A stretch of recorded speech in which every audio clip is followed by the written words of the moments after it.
Hey guys, welcome back. I actually haven't worked on the Biscayne for almost 3 weeks now. It was a little tough with the holiday season coming around.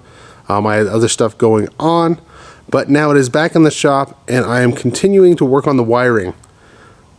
So off camera, I did trim up some of the wiring, shorten stuff up. It's a very time consuming process that you guys are probably bored to see. I will show you guys what I did though. Now, if you're running a aftermarket wiring harness, it may already be laid out different and you shouldn't have to mess with anything. If you want it to look cleaner, you may have to adjust the length of certain connectors. I'm using the factory wiring harness. In the last video, I pulled a bunch of the circuits out. I roughly taped it together, set it on the engine just so I can get an idea where stuff is going to be. I've spent several hours adjusting the lengths of stuff. I still have to adjust a little bit on one injector harness that is shorter than I would like. So I'm going to have to extend that one. Almost everything else I had to shorten. And I left a few things extra long because I don't exactly know where they're going to end up, like my map sensor, the mass airflow sensor, and all of the stuff for the transmission.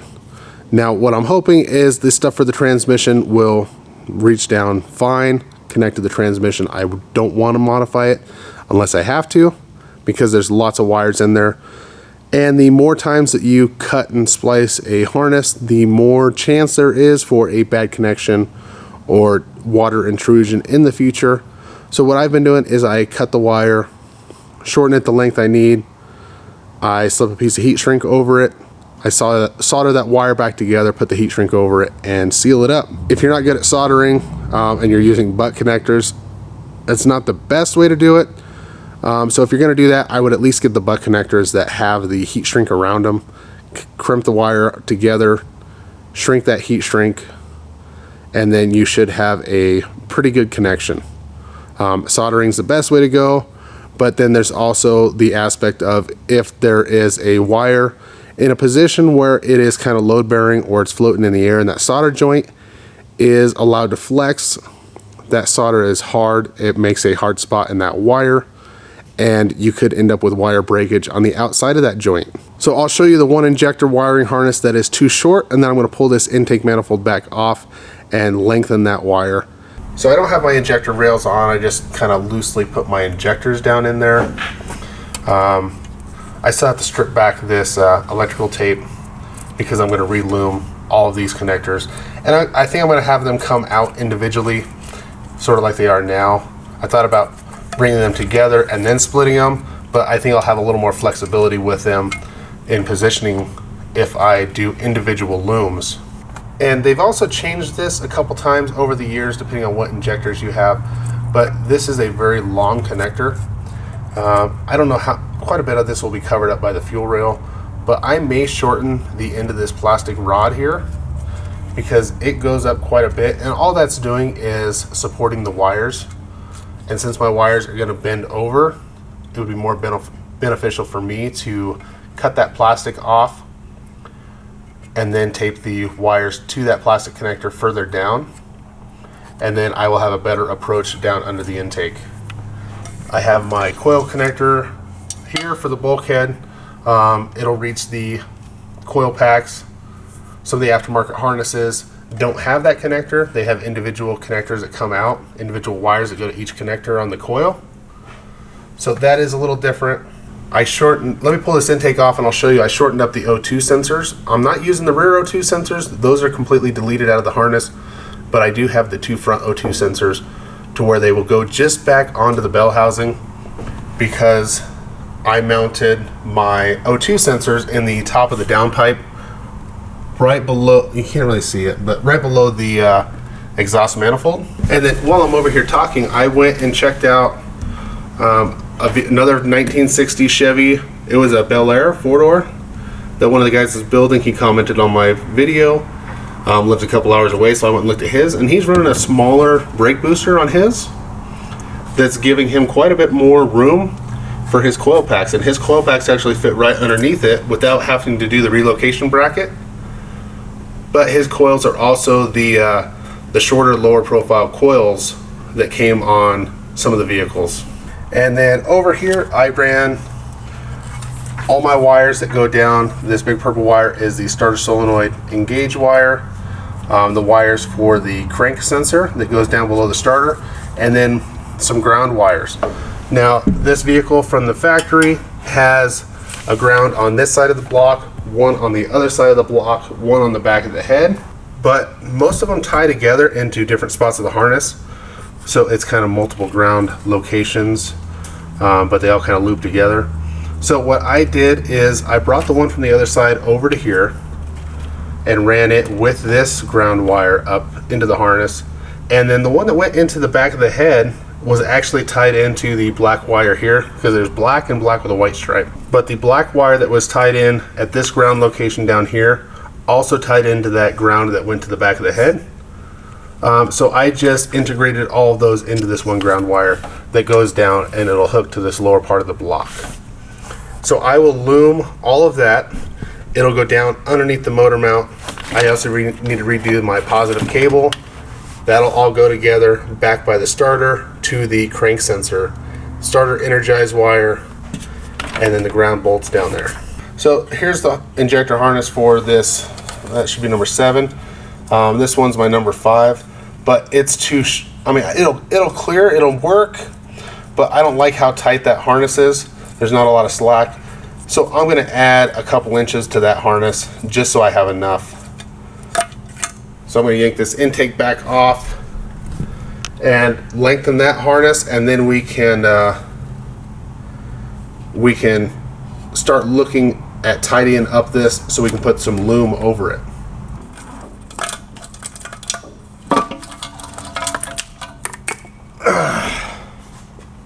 So this injector harness here, I'll probably just end up making both of these leads the same length. So I'll have to add a few inches to that guy there.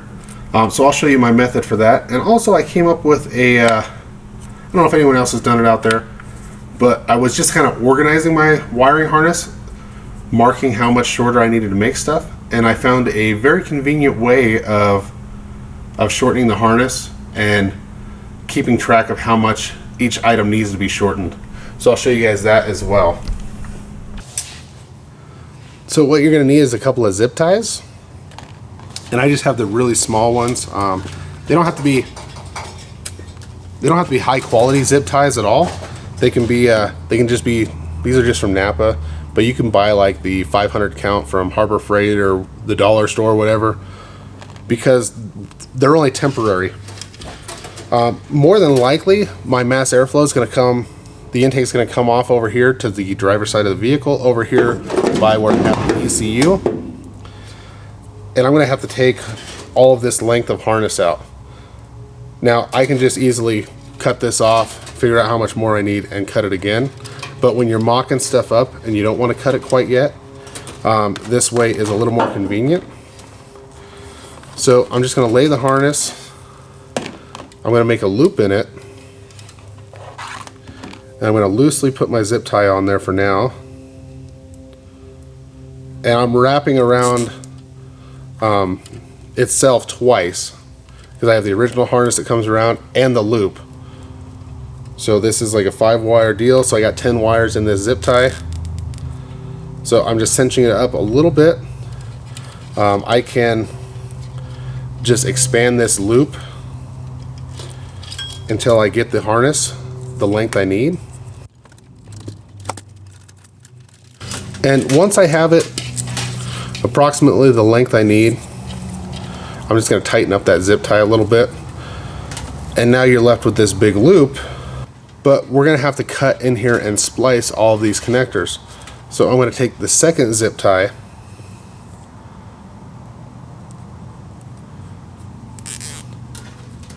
and I'm not going to put it right next to that one. I just zipped it there because it's easier to get around the wires. We're going to slide this down. Depending on what harness you're modifying, depends on how much room you have in there. But I got quite a bit of length of harness here I'm working with. So I'm going to go down 4 or 5 inches. I'm going to zip that tight again. Now at this point, if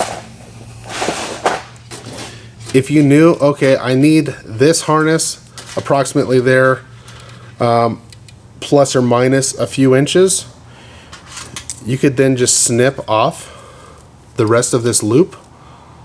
Just cut it off there and there. And then as long as your zip ties are tight, your harness isn't going to fall apart. And then once you figure out your exact dimensions, you can move it in and out a little bit, cut these and crimp them together. Or if you're really unsure, you can just fold this extra harness on itself a few times, put a third zip tie there until you're ready to cut and splice this. But once you're ready to cut and splice, and here's the nice thing I found, with those zip ties in place, since this harness just goes to the mass airflow sensor, I don't have any duplicate wire colors. There's a black and a black with a white. I think one might be a brown. But you typically want to stagger your solder joints. If they're all in the same spot, you know, you can create a spot where stuff starts breaking. Plus your harness gets bigger diameter because each one of the solder joints and heat shrink is a little bit bigger than the wire. So you have a bulge in your harness. So what I would do is, like these two yellow wires, I would go all the way down to one end, leave myself about an inch to work with, snip both of them. The loop, I can pull that out now, get that wire out of there. So then I have one yellow wire coming from this side and this side. Cut back a little bit, slide my heat shrink over, solder it together, put the heat shrink back on, melt that down, and then you just move up a little bit on the harness.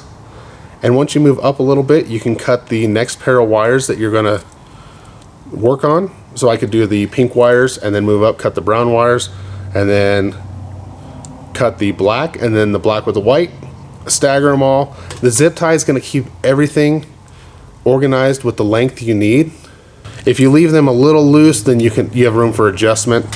I found that super handy when I was shortening all the injector wires.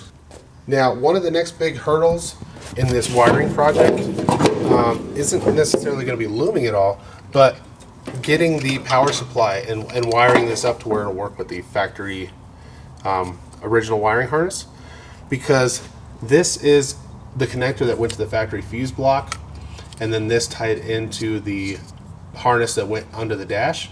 So there's a lot of connectors and wires in here that we're going to have to sort through and figure out what we need. A lot of them we're going to have to bridge together to reduce the number of fuses and wires that come out of this harness, and then we're going to have to put a fuse block in here.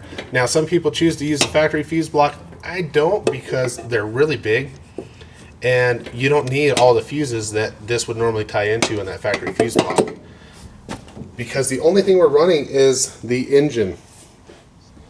So we're going to need a couple fuses for the fuel injectors and coils, fuse for the fuel pump, I believe, a relay for that. It seems like a total, you can do it as few as 4 fuses and 2 relays. Now, I found a fuse block that has a position for 6 fuses and 6 relays. So I'll figure out how much of that I'm going to tie into here. I'm also going to be running electric cooling fans. So I'm not sure if I'm going to tie those relays into that panel or not. This video is kind of long, and I didn't really cover much except for an overview of where I'm at with the wiring harness, because the wiring is probably the one of the things that'll take you a while to do, if you want to make it look decent and you want to shorten the harness. Now, you don't have to shorten all that stuff. You could just take the factory wiring harness, especially if you're running the factory truck intake, which will barely clear on this hood. I think you have to remove the purge solenoid is what I was looking at. At least with the motor mount package that I got, that intake will barely clear the hood. If you're running that truck intake, I really wouldn't mess with any of the lengths of the wires, because you're not going to be shortening anything, because it runs up and over the intake and not underneath. Everything's already pre-routed right where it needs to be. The only thing you'd have to do is strip it down and remove the rear O2 sensors, a couple of the accessories that you're not going to be using. But then again, you could just cut those connectors off or just leave them unplugged. So if you're running the truck intake, it's a lot quicker and simpler. If you're running a aftermarket intake and you want to run everything underneath the intake, you do have to shorten some stuff up, or you can just throw that harness underneath there and try to make it work. You might have to lengthen a couple of things like that one injector harness because it wasn't meant to be routed underneath that intake manifold. If you guys like the video and want to see more videos like this, hit that thumbs up button, subscribe, click the bell. Thanks for watching, and I'll see you guys next time.